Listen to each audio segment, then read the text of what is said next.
Fala galera, tá começando o programa The Sickness de número 45 aqui na UBTV.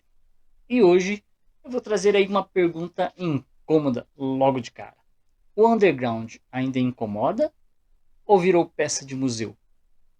A gente fala muito de resistência, de atitude, de liberdade. Mas será que essas palavras ainda têm peso? No programa de hoje, vamos revisitar bandas que ajudaram aí a construir esse cenário na base da raça e da fita demo. E vamos entrar num debate que tá dando o que falar lá no canal The Sickness no YouTube. Porque às vezes o som é pesado, mas a reflexão pesa ainda mais.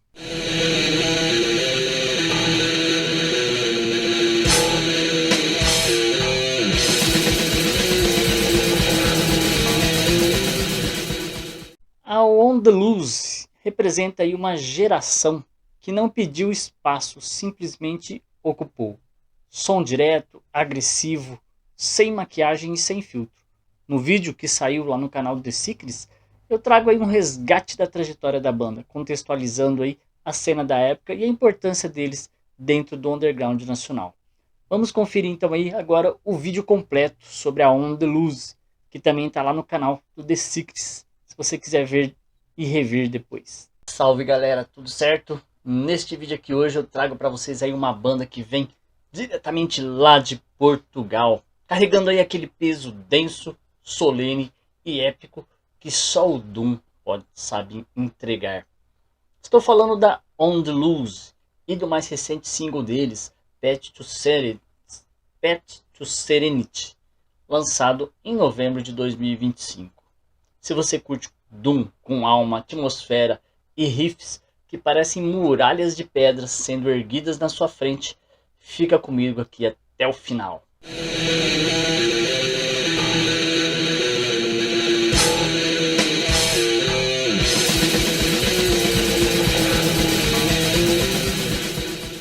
A On The Loose mergulha fundo na linhagem do Epic Doom Metal.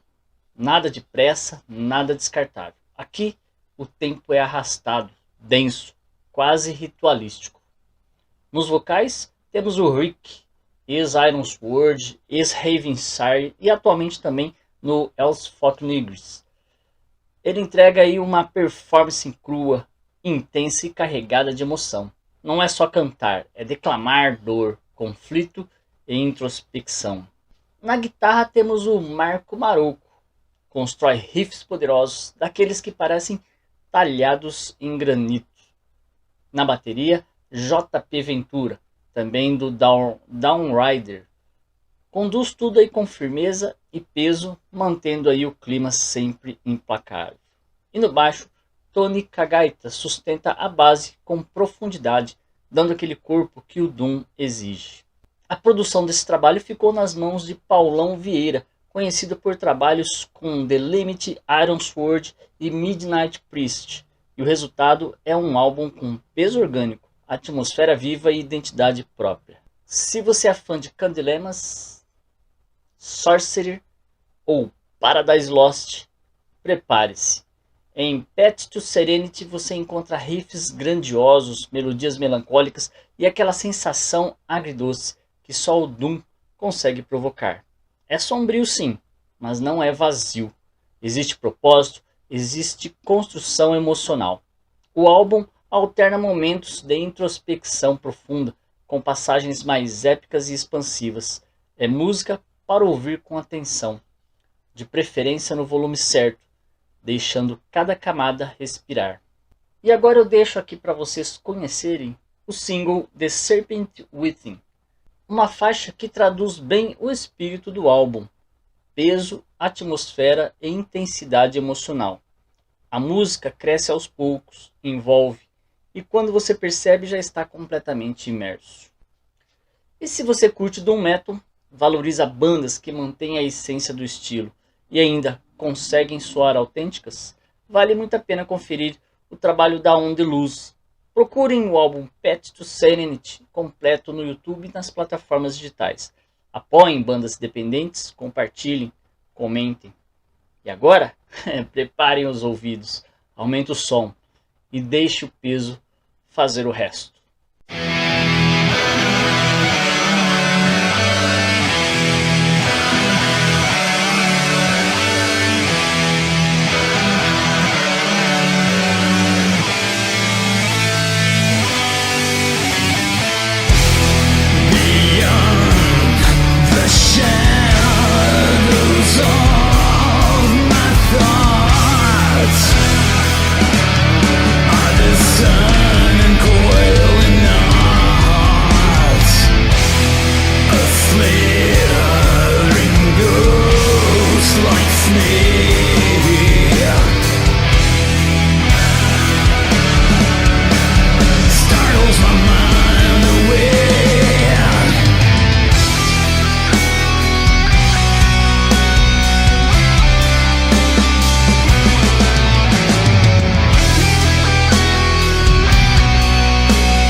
face the light, I must decide.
Fatal Exposure é outro nome que carrega aí aquele espírito de quando fazer som era quase um ato político. Peso, intensidade e aquela urgência típica de quem tinha algo para dizer. E dizia alto. No vídeo aí eu conto a história da banda, os registros lançados e o impacto dentro da cena. Confere aí o vídeo completo sobre a Fatal Exposure, que também está disponível lá no canal do The Sickness no YouTube.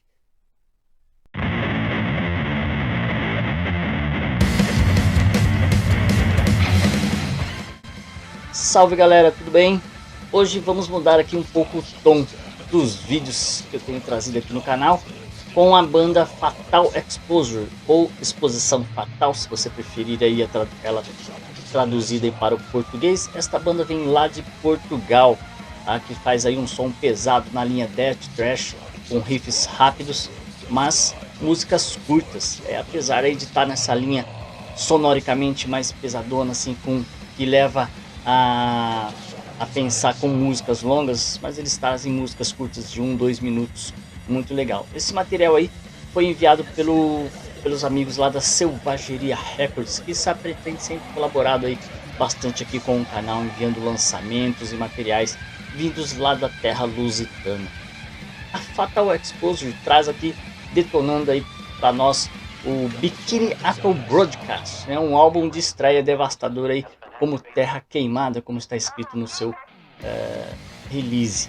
Há um ataque de beat de pura fúria radioativa, forjado aí nos escombros da decadência global. Então esse disco aí é um bombardeamento implacável aí de riffs mergulhados aí em ácido, ataques táticos de sintetizador e pânico rítmico de tambores de guerra, como está descrito aqui no release da banda. Esse material vem como um tributo, né, irradiado ao Disclose, GISM, Antisemics, Carnivore e Motorhead. A banda sonora aí para a última transmissão da humanidade, como eles definem. E agora aqui para vocês uma resenha, né, que saiu aí na revista The Apocalyptic Times, através do Vance Beer. Abre aspas aí. Um inferno de beat catastrófico, forjado na paranoia nuclear. Alucinações de um mundo moribundo e pesadelos alimentados por chuva ácida radioativa. Marcha rumo ao esquecimento. A guerra começa agora, fecha aspas. Esse foi o comentário do Vance Beer na publicação de Apocalyptic Times. A banda ela é formada aí por Major Didi Nux na bateria, com Fukushima Baby Jones no baixo, Cindy Cyanide nos sintetizadores e vocal e Obi-Wan Chernobyl na guitarra e voz. Esse material foi produzido por The Nuke Finder General in FTXP. Para vocês conferirem, vou deixar aí 2 sons que estão ali no YouTube da Selvageria Records, para você curtir, pode também acessar lá, e tem as redes sociais, os contatos da banda, caso você queira aí trocar mais ideia e adquirir material deles, beleza? Fico por aqui, não esquece aí de compartilhar, de se inscrever se não é inscrito, e a gente se vê no próximo vídeo. Aquele abraço.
The earth and the gods collide, eternal mankind.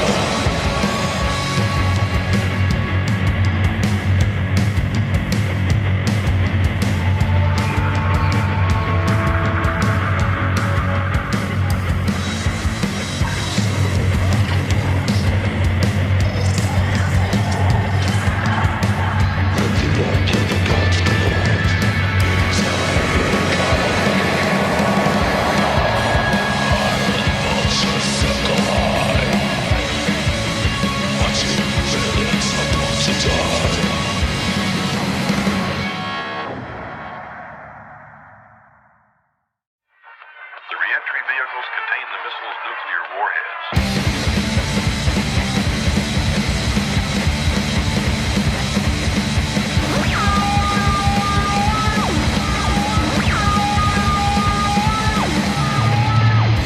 Silicon eyes in the sky. Launch goes the gun. We're gonna die. Rocket trials into the night. A traffic wire. Taking flight. I see the air. Tomorrow. I see the air. Tomorrow. Balloons fly. Are underway. Get the burst. We're launching down. Atomic visions. The twisted minds. Over pressure, shreds and thighs. I see the end. Tomorrow. I see the end. Tomorrow.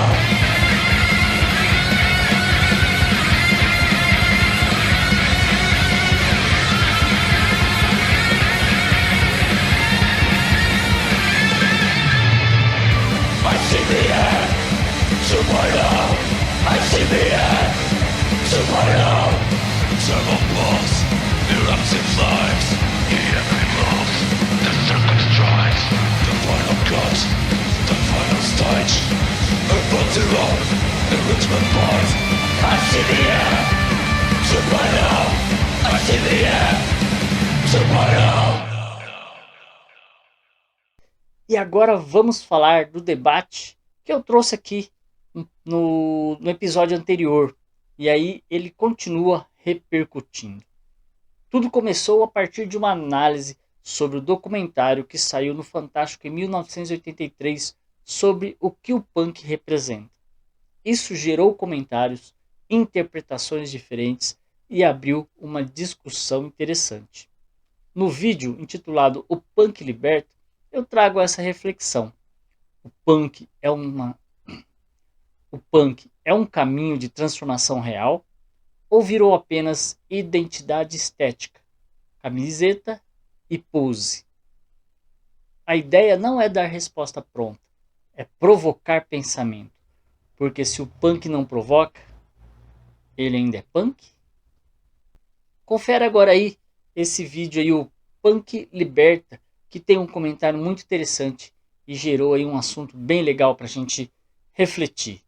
Depois dá um pulo lá no canal do The Sickness no YouTube e participa também desse debate lá nos comentários. Um comentário recente aqui no canal me chamou muita atenção. Não é só opinião, é uma narrativa de transformação.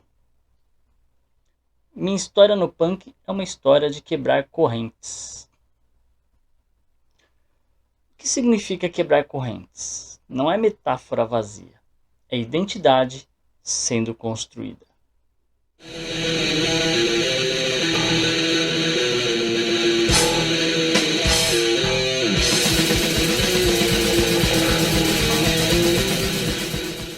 Salve galera, tudo bem? Vamos para mais um vídeo relacionado aí ao movimento punk e com base nos comentários que vocês estão deixando aqui no canal, o que tem enriquecido demais os conteúdos. E hoje temos um comentário muito bom do canal Meu Brasil de Satã. O nome é forte, eu dei uma olhada lá no canal e depois eu passo para você mais detalhes. Mas primeiro, vamos aí ao comentário que começa com algo muito comum e muito pouco discutido. Pressão familiar e ideológica, pressão social na escola, exclusão econômica, sensação de inadequação. Ele diz que fingia concordar com a família. Isso é sobrevivência social. Antes do punk, ele estava vivendo sob um personagem. A maior forma de opressão não é quando alguém te prende fisicamente. É quando você começa a agir como esperam que você haja para ser aceito. Isso é alienação cotidiana. Aqui no comentário ele diz: conheci um punk, puxou ideia um dia, sentei e fui ouvindo. Isso é poderoso. O punk historicamente sempre foi transmissão oral, troca direta, conversa de calçada, zine passado de mão em mão. Desde Sex Pistols até The Clash, o discurso era simples: não aceite a narrativa pronta. Mas, no Brasil, isso ganha uma outra camada. Aqui o punk virou ferramenta de sobrevivência cultural nas periferias. O que aconteceu com ele? Ele encontrou pertencimento, e pertencimento é combustível psíquico. Essa frase é o coração do comentário. Ninguém mais me governa. Isso é autonomia subjetiva. É quando você deixa de viver para a aprovação externa.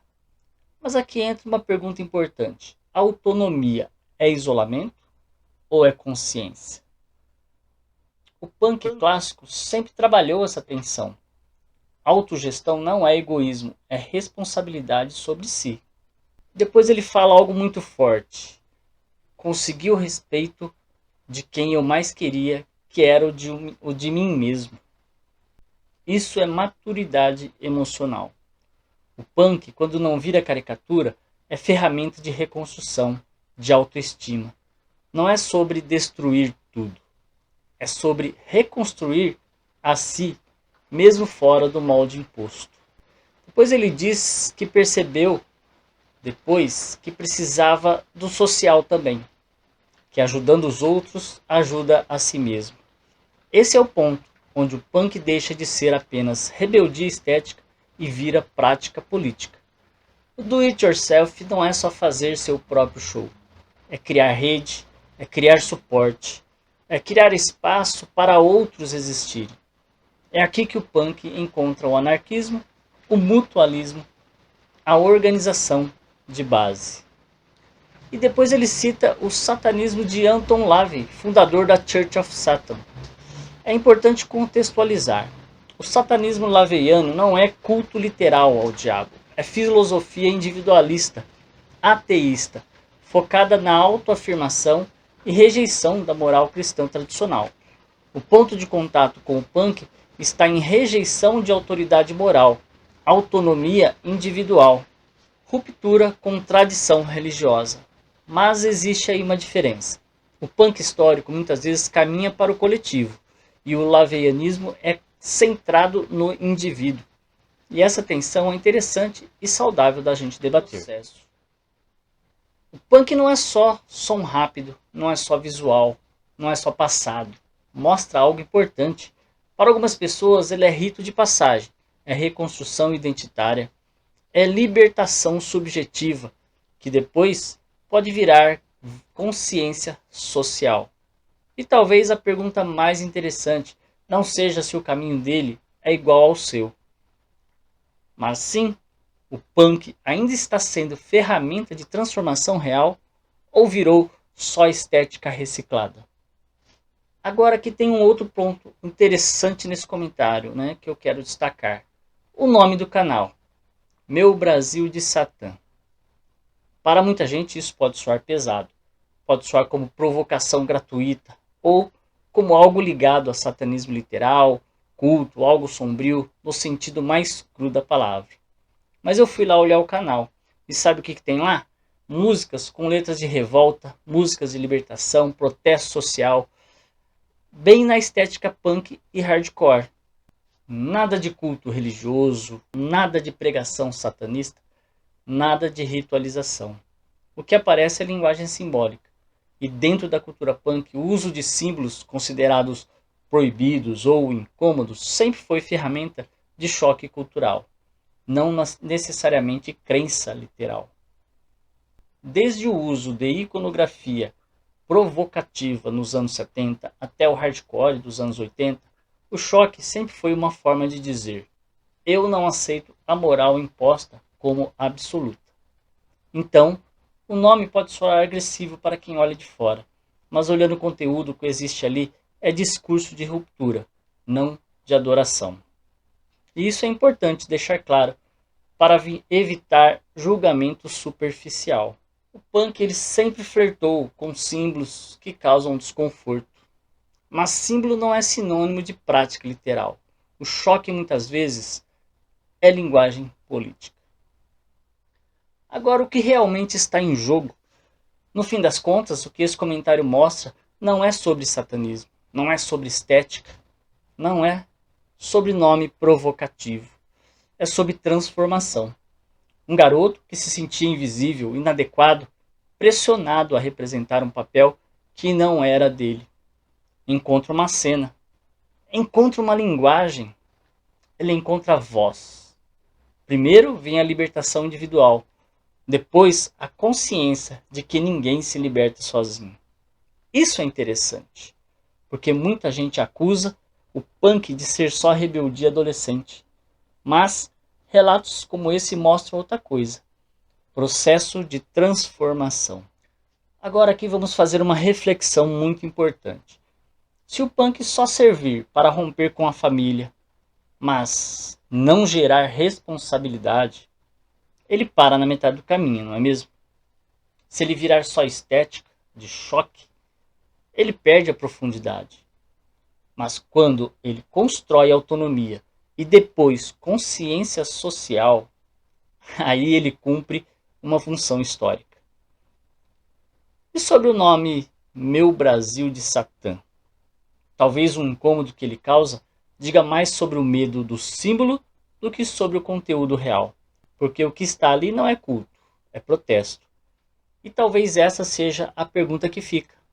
O punk hoje ainda está libertando pessoas de papéis impostos ou virou apenas figurino?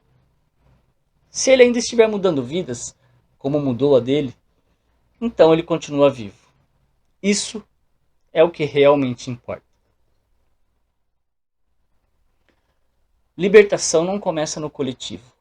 Começa quando você para de pedir permissão para existir. E esse então foi o programa de número 45 do The Sickness aqui na UBTV. Já sabe, se você ainda não baixou o aplicativo, tá o QR Code aí na tela. Baixa e instala aí o aplicativo da UBTV para você não perder os seus programas favoritos, que tá bem legal aqui a programação da UBTV. Aqui no programa então a gente falou aí de história, falamos de peso e liberdade. Resgatamos aí a On The Loose, revisitamos a Fatal Exposure e entramos num debate que vai muito além dos 3 acordes. Se o underground nasceu para incomodar, então que continue incomodando. Se o punk nasceu para libertar, então continue libertando. Mas primeiro fazendo pensar. E agora eu quero saber de você. O que é liberdade dentro da cena hoje? Deixe o seu comentário, participe do debate e compartilhe aí os vídeos lá do canal para fortalecer o canal. Não deixe de dar um chego lá no canal The Sickness no YouTube para fortalecer o canal. E semana que vem tem mais, porque enquanto existir som, memória e questionamento, a conversa não termina. Um abraço.